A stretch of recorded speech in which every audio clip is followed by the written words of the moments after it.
Hay quienes afirman que tiene un don de Dios. Otros aseguran que tiene pacto con el demonio. Y unos más creen que es un fantasma.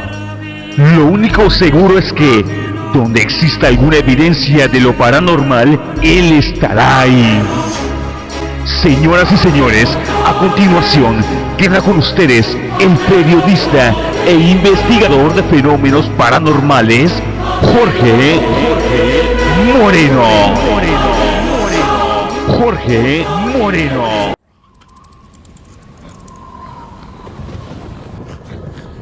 Hace unos meses me enteré que una persona de Mérida, Yucatán, realizó su velorio en vida, el cual consiste en anunciar, como si fuera una fiesta, su muerte virtual.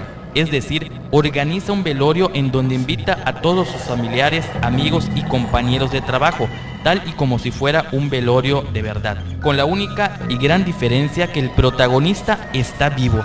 Esto lo hace con el fin de despedirse simbólicamente de su gente, ya que ha estipulado a su familia que cuando muera de verdad no avisará a nadie y prefiere ver en vida a quienes asistirán a su velorio y escuchar de viva voz sus palabras de despedida. Esto de cierta forma sería algo parecido a los llamados homenajes en vida que se le realizan a los artistas consagrados, los cuales tienen más valor hacerlos mientras viven y no después de que mueren. Y aunque este velorio en vida realizado en Yucatán, el cual tiene su origen en España, podría considerarse excéntrico o hasta de mal gusto, hay que hacer notar que no es el primer caso de un suceso poco común relacionado con un funeral.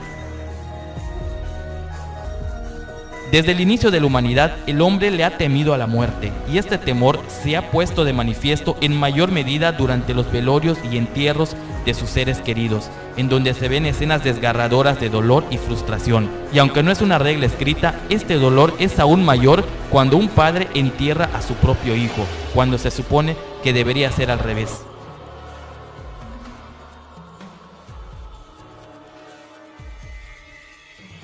A principios del siglo pasado, con el inicio de la era de la fotografía, se tenía una costumbre que hoy quizás sería considerada como mórbida o macabra, ya que al morir principalmente los niños, estos eran fotografiados posando de diferentes maneras, solos o con sus familiares, con el fin de tener un último recuerdo. Algo que hoy, con todo y la mente abierta de nuestra sociedad, quizás muy pocos se atreverían a hacer y sin ser criticados por los demás. Como se puede ver, en algunas poses el difunto incluso parecía interactuar con sus familiares vivos, y en no pocas fotos era difícil reconocer quién era la persona muerta y quién la que tenía vida. Estas fotos eran colgadas en las salas de sus casas y cuando llegaban las visitas, de esa forma los recordaban, a diferencia de hoy, en donde lo que se acostumbra es poner fotos en vida de sus momentos más significativos, como por ejemplo su boda, graduación, cumpleaños, entre otros.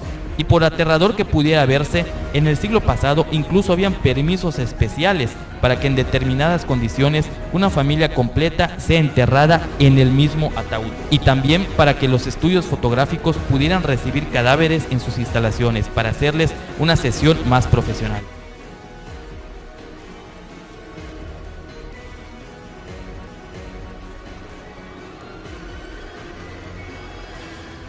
Con el paso de los años fue común realizar ciertos rituales, por ejemplo, durante los velorios de la realeza, de los oficiales de policía caídos en combate, e incluso velorios caninos de los perros policías. Poco menos común han sido los casos como el del payaso Boldrin, que tras su muerte, su ataúd fue cargado por sus compañeros caracterizados en su oficio. Pero todo lo que hemos visto hasta ahora se queda corto si lo comparamos con una nueva moda que inició al parecer en el año 2008 en Puerto Rico, en donde varias personas, vaya que se han tomado en serio sus funerales. Tal es el caso de David Morales, de 22 años de edad, cuyo último deseo antes de morir fue ser velado sobre su motocicleta favorita. A pesar de su negativa inicial, la funeraria acabó aceptando de forma amistosa la petición de la familia, sobre todo después de que se enteraron de que el papá del difunto era un conocido narcotraficante. O los casos de Fernando Viniesa, quien pidió ser enterrado con todo su dinero encima, quizás pensando en que le serviría en el más allá. O Tony McGregor, fanático del Guasón, el célebre personaje que sale en el cómic de Batman, quien pidió ser maquillado de esa forma, aunque su esposa, no muy convencida, Al final de cuentas, solo permitió que le maquillaran la mitad del rostro. También es de llamar la atención el caso de Smith Myers, aficionado al canotaje, quien murió al resbalarse y golpearse la cabeza con su kayak azul.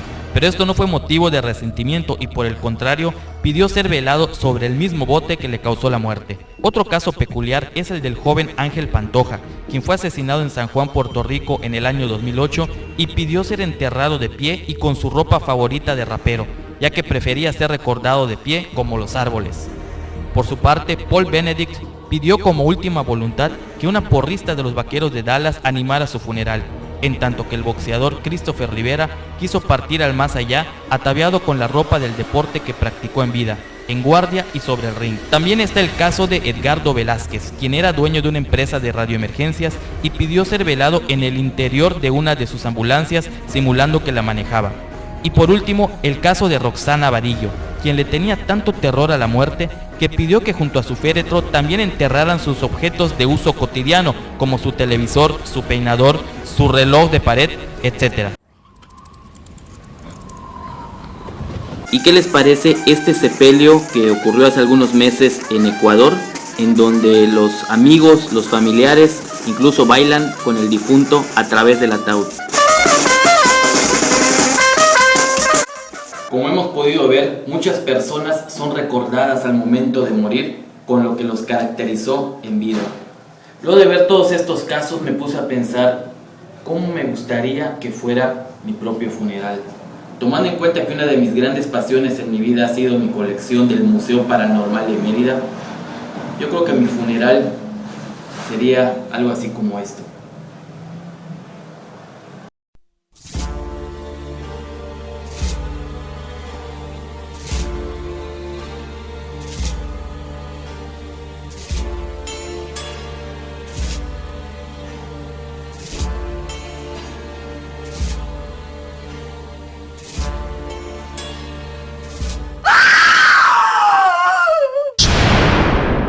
Misterio.